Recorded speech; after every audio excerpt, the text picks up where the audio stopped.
Hi, it's Deacon Micki with Trinity Episcopal Church in Baytown. I just wanted to talk tonight a little bit about the adults that are going through this pandemic with small children at home, or maybe they're by themselves, or um, I just wanted to talk a little bit about what's going on and how you can help yourself. So sometimes we feel as if we're out of control, and we are a lot of times when we're under this much stress. So maybe you have lost your car keys 10,000 times since you started staying home.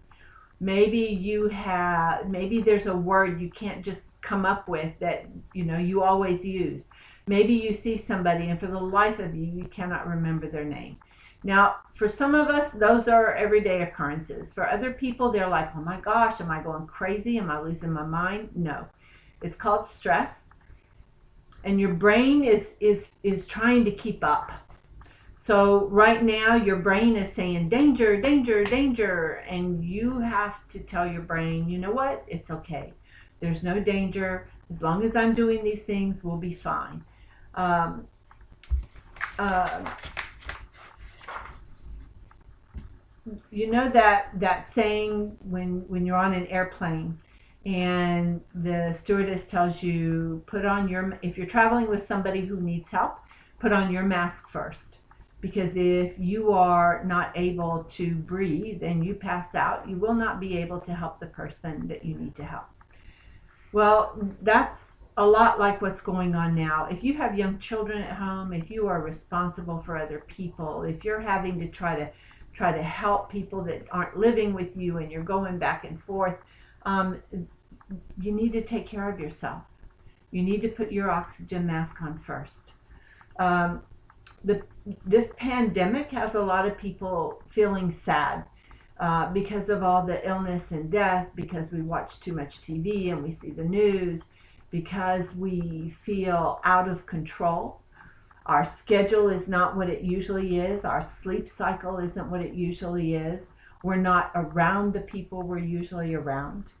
Our routine is not routine. And so we kind of need a plan for self-care that allows us to have a certain amount of routine, a certain amount of control, whether it's real control or whether it's not. There has to be a certain routine for us to feel safe. So one of the things that I often tell people to do when they're not in their usual routine is to make up a schedule. Okay, I'm gonna try to go to bed at this time. I'm going to get up at this time. If you've got young kids at home, okay, from this time to this time we're doing schoolwork. From this time to this time we're outside in the backyard soaking up some sun, reading books, talking with each other. We're eating healthy meals. Um, if you are not giving your body something to work with, if you're eating junk food, if you're gobbling up sugar, if you are drinking sodas all the time instead of water, you are not giving your body and your brain something to work with. And the example that you set is going to be the example those around you follow. So I was going to I'm going to give you a list of things, and we're going to talk about it a little bit, of ways that you can help yourself. Be kind. So if what we're doing is arguing with people on Facebook, our brain is not going to be helped very much. We are not going to feel kind toward others. If we're calling people to check up on them, if we're sending cards, if we're sending a letter through email, just wanted to check up on you, how are things going, I hope you're staying safe. Those are the feelings that help us go, oh, now I can breathe. Another thing is be thankful. So this pandemic stinks. We're all out of our comfort zone. So what do I have to be thankful for? Well, number one, I'm still working, even though I'm working from home.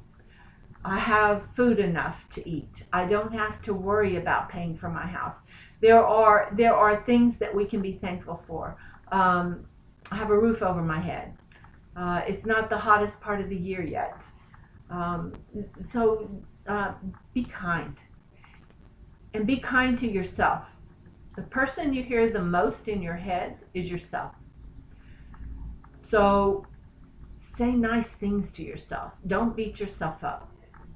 If you mess up, just okay, I messed up. I need to figure out what to do with that mess up and move forward.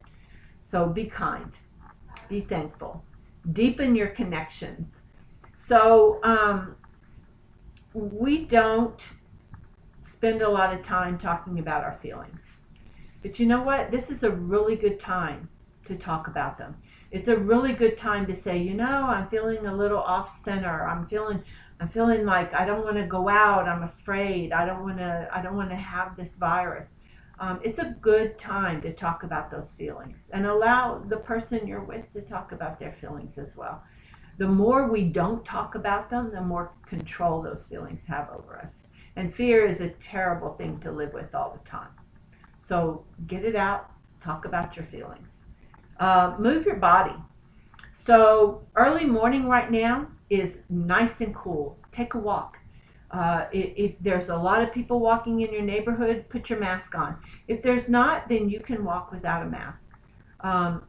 But move. Do some yoga. There's free yoga programs on TV for kids and for adults.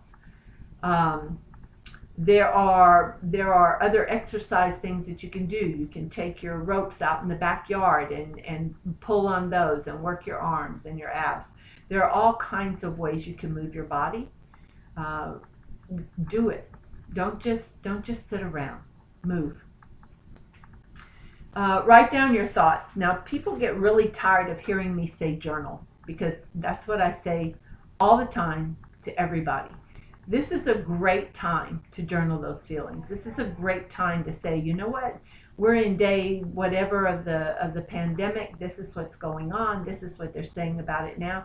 I mean, keeping a journal during this historic period in our lives may be very valuable to you one of these days. Meditate. There are lots of meditation sites. But if you just want a good way to meditate, you sit in your chair with your hands in your lap. You shut your eyes. Well, before you shut your eyes, set a timer for 5, 10, up to 20 minutes, ever how long you're used to sitting quietly. You breathe in deep. Breathe out. Have that meditation time in the morning. Have that meditation time in the afternoon or in the evening. It lowers blood pressure. It allows you to relax your body. There's all kinds of meditation tools on the apps on your phone. If you don't know how to find those, get in touch with me and I'll be glad to help you. Determine what's really bothering you. So if you're angry with everybody, it might just mean that you're very afraid. And being angry is easier to do than to say, I am really afraid. I am afraid for all of us. But once you say that out loud, you can deal with it. You can look at all the things you're doing to keep yourself safe. You can look at all the ways that you are able to deal with what's going on. Don't just stay in it. Write it down, talk it out. Do what you need to do to keep yourself from being overwhelmed. Play games.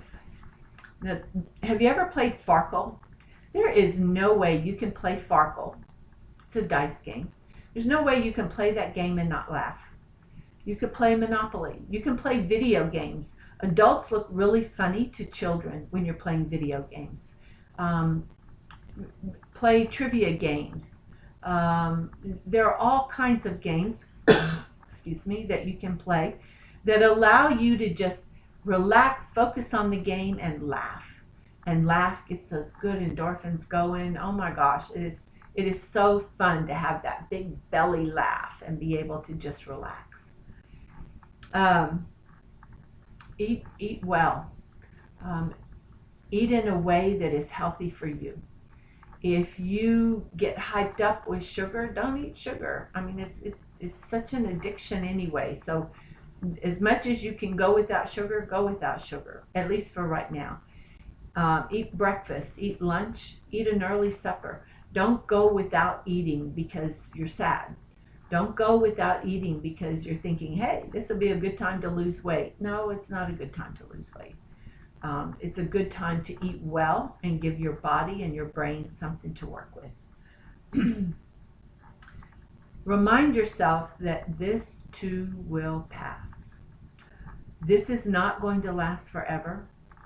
It feels odd because, as Americans, we're never really home much. We're going and going and going. And so now we're having to take a step back, breathe, and be at home. And that's okay.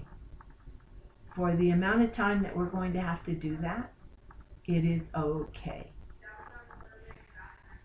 For those of you that are having to take care of a lot of things that are overwhelming right now, teaching children at home, teaching children, if you're a teacher, teaching other people's children, if you're having to work from home when you've never had to work from home before, if you are, if you're not the person that's going to the grocery store, one person going to the grocery store, that going to the grocery store is kind of a social event. If that's not your social event anymore, it feels like it may last forever. But you know what? It won't. If you need help, if you are feeling overwhelmed and you can't help yourself out of that, call somebody. If you're part of our church family, call me. Call Reverend Meredith. Call your best friend and talk it out. If you have a spouse at home and you can talk with them, talk it out. Don't sit with it. The other thing I want to say is that give yourself permission to cry. Sometimes a good cry is very helpful. So don't hold back. I wouldn't fall apart in front of the kids necessarily, but a good cry is good for the soul in so many ways. So give yourself permission. All right, that's all I have for now. Be kind to yourself. Have some gratitude about what is available. Remember, it doesn't last forever. Take care of yourself, especially if you have to take care of others. Thanks. I'll talk to you later.